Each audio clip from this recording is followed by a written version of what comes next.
Welcome to our channel. Shalom saudara-saudari yang dikasihi Tuhan.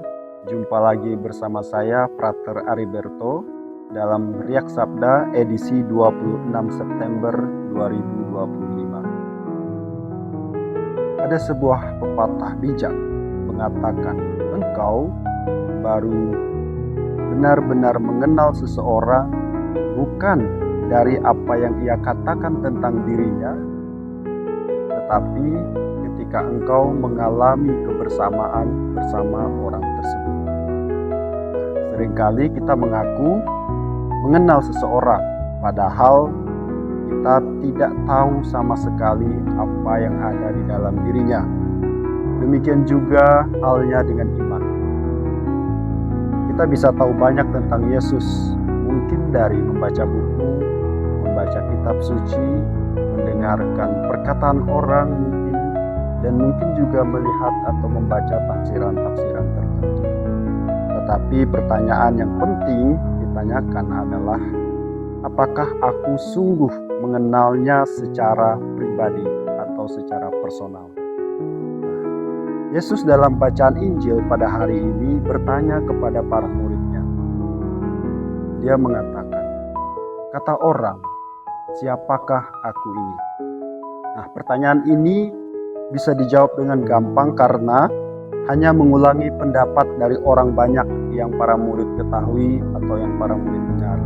Ada yang mengatakan Yesus adalah nabi, salah satu dari para nabi, ada yang mengatakan Elia, ada yang mengatakan Musa dan sebagainya. Tapi kemudian Yesus lalu menatap mereka, menuntut suatu jawaban yang lebih personal dan bertanya, menurut kamu, kata Yesus, siapakah aku ini? Pertanyaan ini mengarah langsung ke hati para murid masing-masing. Petrus menjawab dengan iman. Dia mengatakan, engkau adalah Mesias dari Allah.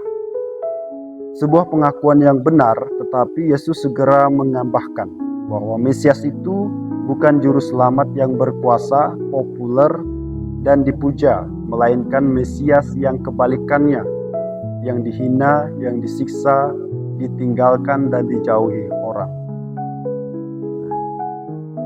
Artinya, pengenalan akan Yesus tidak cukup hanya di mulut saja, tetapi harus sampai pada kesediaan ikut jalan salib Kristus. Nah, pertanyaan Yesus ini sama kepada kita saat ini. Bagimu, siapakah aku? Atau siapakah Yesus? Bagi sebagian orang, Yesus hanya tokoh sejarah. Bagi sebagian lain, Yesus hanya sekadar guru moral. Tapi bagi kita yang beriman, Yesus adalah Tuhan, penyelamat, dan sahabat yang setia. Mari kita jawab pertanyaan ini dengan jujur dalam hati kita masing-masing melalui hidup dan karya kita sehari-hari. Semoga setiap kata dan perbuatan kita menjadi kesaksian iman yang hidup, sehingga kita menjadi alter Kristus atau Kristus yang lain yang menampakkan kemuliaan, menampakkan belas kasihan kepada setiap orang. Tuhan memberkati.